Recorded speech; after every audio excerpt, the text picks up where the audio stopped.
He's the man who refused to send me to school, and the first words I heard from him in years were, "Please help me." The voice was smaller than I remembered, carried through a borrowed phone and a room full of panic.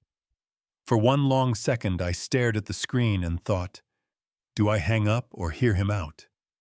If it were you, what would you have done? I was on a plane the day that call came, in window seat sunlight sliding off the wing like a silver knife. That window used to be the dusty glass of a village kiosk, and the only horizon I knew was a road of red dirt and a list of errands with my name on it. My uncle said books were a waste on a boy like me, so I learned another curriculum, the kind they don't print, the kind that starts with hunger and ends with resolve. I carried sacks until my shoulders burned. I pushed a rusty bicycle under a noon that felt like punishment. I memorized the price of coffee by the taste of sweat on my lip. You know what I mean? But here's what he never saw. Every night after his chores, I slipped into a corner of the market where the lantern light was kind and the air smelled like beans and hope. I built a stall from leftover planks, a ledger from scraps, a business from small risks that I counted like coins. Buy a little, sell, a little, reinvest, repeat. I kept my head down, my ears open, my records clean. Respect shows up when your numbers add up, and mine began to add up. Mr. Admi owned the warehouses with tin roofs that flashed like shields at noon.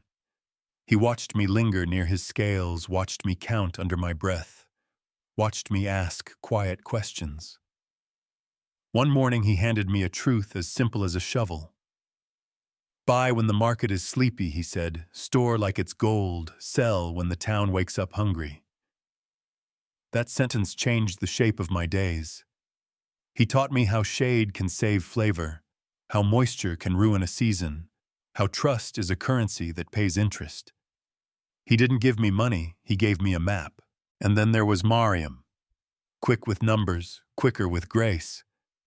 "Good afternoon, sir," she'd say with a smile, and I'd laugh because we were the same age, because nothing about me deserved that title except the way she said it. When my reading stumbled, she never made me feel small. She slid the ledger closer, tapped a figure with her pen, and said, "Let's walk it again. Respect like that can heal you faster than medicine." At home, the air was different. Suspicion was a house rule. My aunt watched me like a security camera. My cousin Amaka wore perfume that arrived before she did, and my uncle's voice could fill a room like smoke. But Kemi, the youngest, came back from university with eyes that hadn't learned contempt yet. One evening we sat on a wooden bench while the sun leaked orange through the trees. "James," she asked, soft but serious, "everyone says I should get a boyfriend. Am I falling behind?"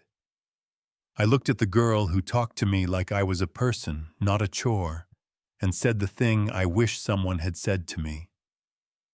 "Kemi, you have time. Build your mind first. Love will wait, opportunity won't. And the wrong kind of love is expensive. If it were you, what would you have told her?" A few days later, she found me at the market by accident. She stepped through my doorway, saw the sacks stacked to the beam, the customers who knew my name, the ledger that told the truth. "This is yours," she asked, half whisper, half miracle. I tried to shrug it off. "It's nothing much," I said. She shook her head. "No, James. It's something." Those words were gasoline in my engine. Secrets have weight, and mine finally got heavy. One night I came home late and my uncle was waiting in a black agbada, the kind that makes a small man feel big. "Where have you been?" he asked, calm like a storm before it starts. "Always sneaking." "You forget this is my house." He listed his sacrifices like they were receipts I needed to sign. I felt that old fear punch through my ribs, but something stronger stood up inside me. "Uncle," I said, voice steady, "I am grateful, but I'm 20, I need to live on my own. I need to stand on what I'm building. The room went so quiet I could hear the clock judging us. He stood pointed at the door like a judge at a prisoner. Leave then. The world will break you. I picked up my small bag and walked out, not because I was fearless, but because I was done. Freedom didn't arrive with trumpets. It arrived with cream walls and a second-hand couch. It tasted like a cup of coffee I brewed in a dented pot and drank by a window that was finally mine.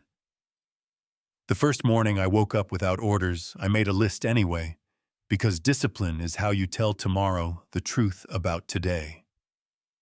I hired more hands, trained them to sort beans by sound, yes, by sound, because a good bean makes a clean thud, and a bad one clicks like a lie. We set up a simple roasting drum, turned the store into lanes of order, and farmers started seeking me out, because I paid on time and didn't argue with a scale that didn't need defending. Mariam became the hinge the door swung on. Morning receiving, afternoon drying, evening counting and planning. We began talking to buyers in other towns, then other countries, then maps I only knew from stamps on sacks.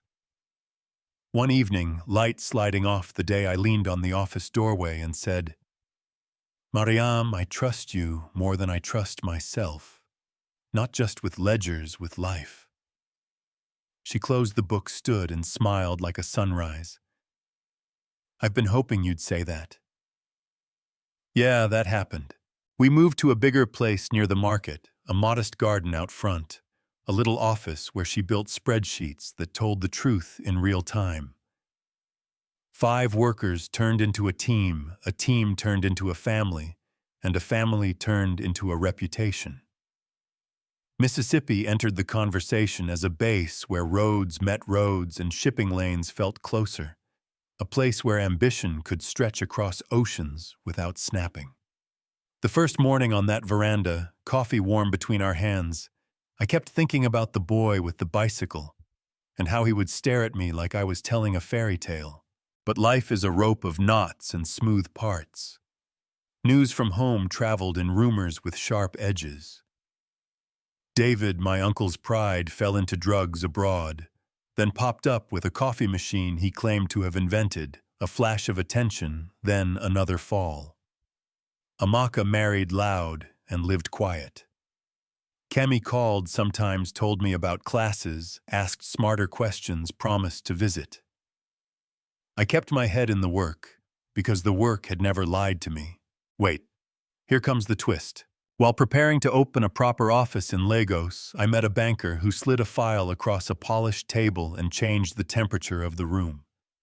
Inside were defaulted loans attached to names that tasted like my childhood. One was my uncle's.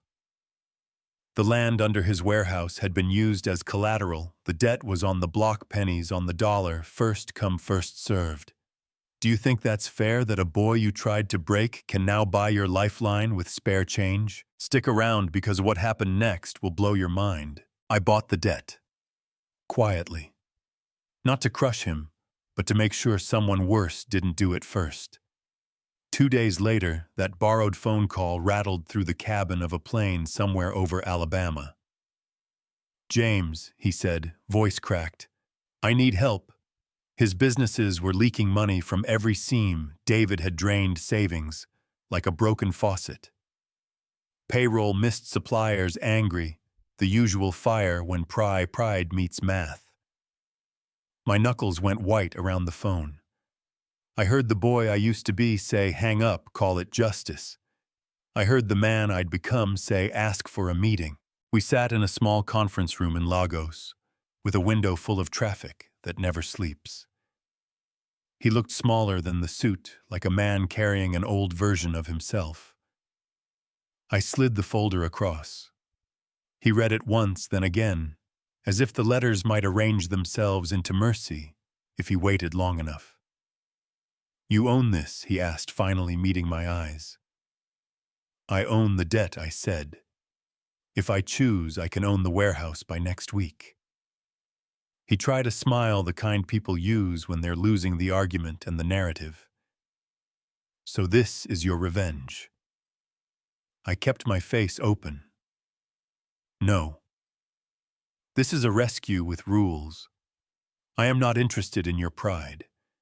I am interested in the workers, the farmers, and Kemi." Here was the deal. I would restructure the operations, clean up the books, pay wages first, and me last. In return, he would step back. No midnight orders, no cash pulled from drawers for favors that don't survive daylight. We would appoint a communications head who could speak plain to suppliers and staff, and that person would be Kemi if she wanted it. He called her a child, and I told him love had made her steal. He didn't argue again. We did the unglamorous work. We audited invoices that wandered like goats. We rebuilt schedules until trucks arrived when they said they would. We wrote contracts in sentences you didn't need a lawyer to translate. Mariam built dashboards that told us the truth without flattery, stock and stock, out choke points, cash flows. I flew back and forth so often the airport staff knew my coffee order. When the numbers turned from red to black, I slept like a man who finally put down a weight he didn't know he was carrying. Yes, I bought a jet. Not to flex, to buy back time. The day I touched the cool metal by the door, I whispered a thank you to the God who sat with me when my pockets were empty and my words were shorter than my hunger. Inside, Mariam strapped our baby in and grinned like we were still those kids counting coins by lantern. "You worked for this," she said, and for once I believed it without apologizing. Kemi took the comms role and made it look like she'd been rehearsing all her life. When a rumor spread that the warehouse would close, she called a meeting, stood where everyone could see her face and said, "Here's what we know, here's what we don't, and here's what we'll do by Friday." People exhaled. She met suppliers in the yard, not just in offices, and listened. Like listening was a strategy, not a courtesy. She wrote updates that respected the reader. Clarity is a kind of kindness. And my uncle, what about him? Time had rounded him. He came to meetings on time, took notes, didn't interrupt. Once after everyone left, he stood in the doorway like a student who stayed behind after class. You could have taken everything he said. I could have, I answered. He waited for the sermon. I gave him a sentence. You told me the world would break me. It tried. I learned to bend. He nodded like something inside him agreed, even if his mouth didn't. We built an operation we weren't ashamed of. Not just profitable, honest. Orders left on schedule. Quality rose because we stopped pretending problems were mysteries and treated them like math. During a thin harvest, we paid a bonus. Old men cried in my office not because the money was a miracle, but because someone kept a promise. On a humid night in Lagos, we opened the new headquarters with glass that caught the city lights and made them ours for a second. I asked Kemi to stand beside me while we cut the ribbon. Family by choice, I whispered. She squeezed my hand, strong and sure. Back in Mississippi, our house found its rhythm. Mornings smelled like coffee and clean paper. Evenings were kids laughing in the hallway, while Mariam teased me for oversalting the stew. We took walks at sunset and talked about training youth back home who were like, I was smart, blocked hungry for a lane. The past didn't disappear. It just sat in the room without running the meeting. Let me ask you this. When someone who hurt you needs your help, how much do you owe them? Bare minimum decency or something more? Do you think it's fair to rescue people from fires they started if saving them keeps a whole neighborhood from burning? I know what the comments will say. Never help abusers. Blood is blood. Be the bigger person. Cut them off. I've lived the edges of all those sentences. For me, it wasn't about his pride or my revenge. It was about the workers who needed a paycheck on Friday, the farmers who needed to sell Tuesday, the cousin who believed in me when nobody else did, and the kid version of me who needed to see that surviving didn't mean becoming a better bully. There were days I wanted to sign one paper and own it all by Monday, watch him carry a box to his car and call it justice. There were nights I replayed old insults like bad songs I couldn't turn off. There was a vendor who tried to flirt past a late delivery, told me to talk to my uncle if I wanted to learn how things are done around here. I shook his hand and said, "You already are." His face when the truth landed priceless. Power gets boring fast if it isn't serving something bigger than your ego.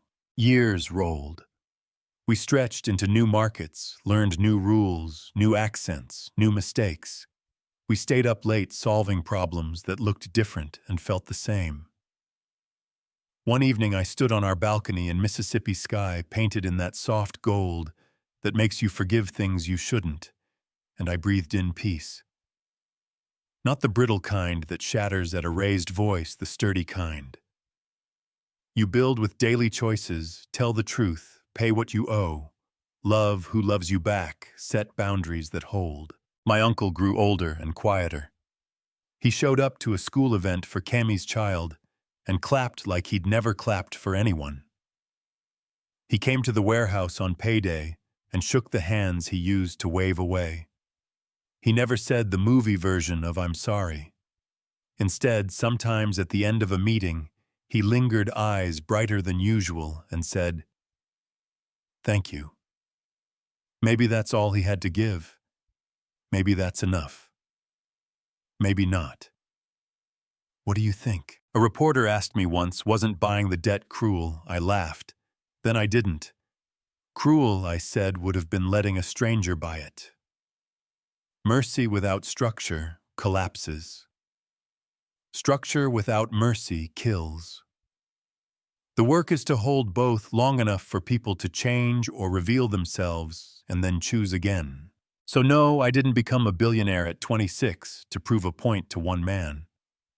I became one by learning patience when the world told me to rush by, stacking small wins until they weren't small, by hiring people better than me at the things that matter, by treating trust like a ledger I update every day. And when the moment came to write a different ending than the one I was handed, I picked up the pen. Love where you can. Protect who you must. When you can't forget, at least refuse to repeat. Now I want to hear from you. If that borrowed phone had rung on your lap, would you have answered? Would you have helped or hung up and called it justice? Do you think it's fair that a boy denied school ends up running the classroom? Drop your take in the comments, especially if you disagree with me. And hey, if this story gave you something to think about, hit like, share it with someone who needs stubborn hope today, and subscribe for more true, messy human stories. Tell me where you're watching from. Tell me the moment you chose mercy or the day you chose yourself. Your voice matters here. Let's talk.